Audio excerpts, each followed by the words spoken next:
Good morning, good morning, good morning, people. Good morning. You guys see the moniker. Please welcome in to people, new people, old people, welcome in. I had heard about this story. I hadn't really been following this story because I really rarely pay attention to the news, but I heard this particular story yesterday and I wanted to speak on this story about this man who lost his son and went on a rant. So I just want to talk directly to Jeffrey Metcalf. I want to talk directly to this father. And this is not about politics, and this is not about court cases, and it's not about left versus right. I want to talk to Jeffrey Metcalf as one human being to another, one parent to another, one person to another. Because after listening to what came out of his mouth, out of your mouth, Jeffrey Metcalf, I don't think you understand what you have done. You think you've exposed Black people. You think you've told some hard truth that everybody else is too scared to say. You have not. All you've done is expose yourself. You pulled the mask off and showed the world exactly who you are. You sat there talking about fathers and EBT cards and slavery and entitlement and melanin, and you laughed while you did it. You reduced millions of people to a handful of ugly stereotypes. And somehow in your mind, you thought that made you look tough. It didn't. It made you look small. It made you look bitter. It made you look like a man who has spent so much time feeding his own anger that it finally ate away every decent and human part of yourself. But it's actually worse than that. What you showed me, Jeffrey Metcalf, is one of the oldest and ugliest parts of human nature. When some people feel powerless, when life beats them down, when they're angry at the world, they go looking for somebody to blame. They need a scapegoat. They need a group of people they can point to and say, they're the reason. That's what you're doing. That's what you did. You wanted to believe that no matter what was happening in your life, no matter how much pain or frustration or anger you carried around, at least you could still tell yourself you were better than somebody else. The sad thing is, you're not the first person to do it. History is full of people who blamed an entire race, religion, and group for the problems in their own lives. And every single one of them thought they were telling some uncomfortable truth. They weren't. They were taking the easy way out, because it's always easier to hate than it is to understand. It's always easier to blame than it is to heal. And you know what struck me the most about what you were saying? It wasn't even the racism. I've heard racism before. I'm 60 years old. I have heard people do racist and ranting things. What struck me the most was when you said that you were finally going to say what you really think. You admitted it. You admitted that these are the thoughts you've been carrying around all along. This wasn't a slip of the tongue. This wasn't grief talking. Because at first I thought it was just your grief.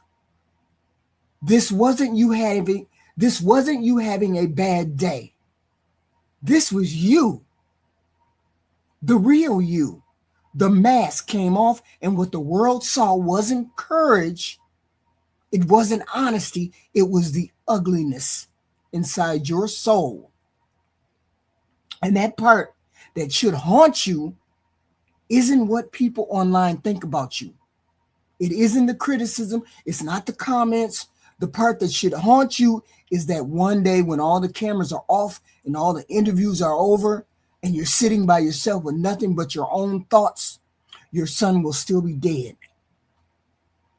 And your life will be changed forever because of the things that you said and experienced. You're going to remember that you stood in front of the whole world and told everybody exactly who you were, exactly who you are. And nobody made you do that. Nobody made you do that. Nobody forced those words out of your mouth, Jeff Metcalf. Nobody forced them out of you. They came from within you. They came from your being, from your soul. And think about the permanence of what you just did. Long after you're gone, your name is going to exist in digital archives. Your grandchildren or your great-grandchildren are one day going to look up your name. They're going to search for who their ancestor was, expecting to find a legacy of strength and resilience in the face of pain. And instead, they're going to find this. They're going to see a grown man undone, unraveled by his own bitterness, throwing a public tantrum against millions of strangers. You didn't just stain your own name, stain your name. You left a legacy of secondhand embarrassment for the generations of your family to carry. And I need you to understand something, Jeffrey Metcalf. You didn't embarrass Black people. You didn't embarrass the people you were trying to insult. They're going to wake up tomorrow and still be exactly who we were before you opened your mouth. The only person you embarrassed was yourself. You embarrassed your family, your son. You embarrassed the people who raised you. You embarrassed every friend who has ever looked somebody in the eye and said, no, Jeffrey Metcalf is a good man. He's a good man. You just embarrassed all those people. You just made all of those people liars about you. And honestly, you embarrassed the human race. Because for all the things we've accomplished as a people, for all the progress we have made as human beings, for all the lessons of history that has tried to beat into our heads, you stood there and reminded us that there are still people who think the answer to pain is hate. You took your own suffering and instead of finding compassion, you turned it into a weapon and pointed it at an entire community. That is not strength. That's not masculinity. That's not leadership. That's weakness. That's pathetic. And don't tell yourself you're just saying what everybody else is afraid to say. That's a lie people like you tell themselves because it makes cruelty feel brave. Ooh, free speech. Ooh, ooh, ooh, ooh, ooh. But it's not brave. It's lazy. It's intellectually lazy and it's morally lazy. You couldn't deal with the complexity of your own emotions. So you reached for the oldest trick in the book. Blame somebody who doesn't look like you. Blame all of those Black people over there. True strength is holding on to your humanity when life gives you every reason to lose it. Giving in to your darkest instincts doesn't make you a truth teller. It just makes you ordinary. History is full of ordinary people, just like you, who let their bitterness turn them into something ugly. And don't hide behind the grief. Don't do that. Don't hide behind the anger. Don't hide behind the loss of your son, the death of your son. Grief can explain behavior, but it does not excuse your character. There are mothers and fathers who have buried children and somehow still manage to hold on to their humanity. Somehow they still manage to treat other people with dignity. You made a different choice, sir. You chose to use your pain as an excuse to dehumanize people who had nothing to do with your suffering.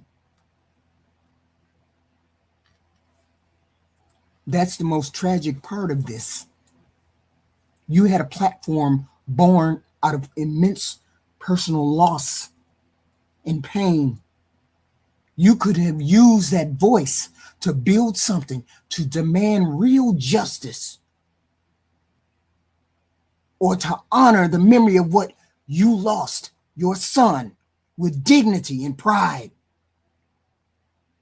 Instead, you drag that memory into the mud with you. You turned a sacred, solemn grief into a cheap, hateful clown show internet circus. You used your own tragedy as a shield to say things that are beneath any decent human being, any decent human being. And in doing so, you didn't honor anybody, no one. You just cheapened your loss.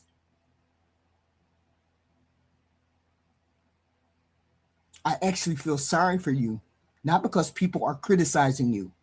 I feel sorry for you because carrying around that much hate has to be exhausting. Imagine waking up every day believing that millions of people you've never met are somehow beneath you.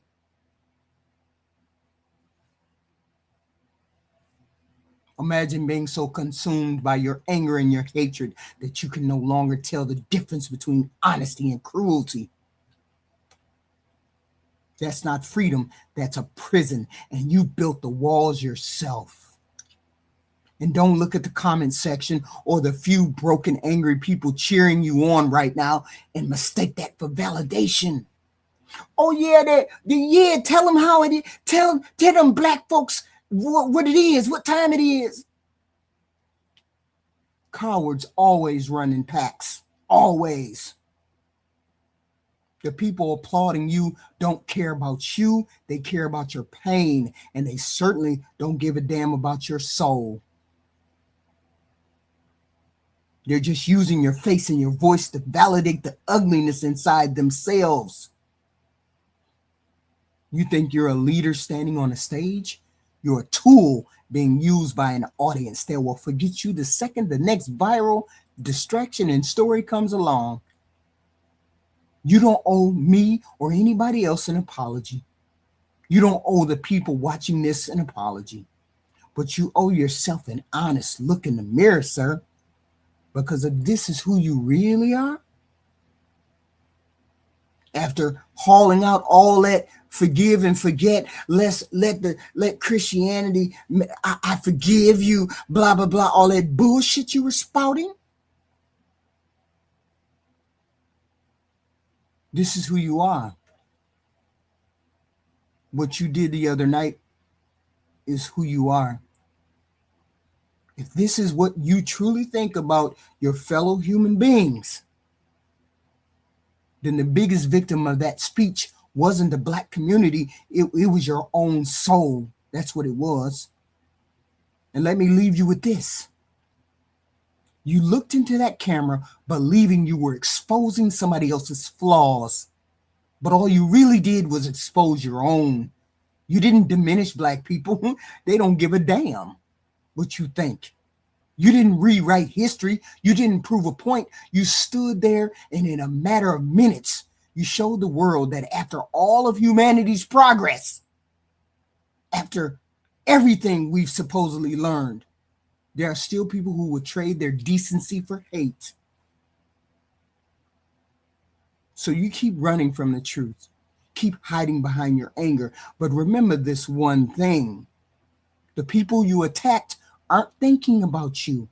They're living their lives. And you still have a dead son. And now you've lost your dignity.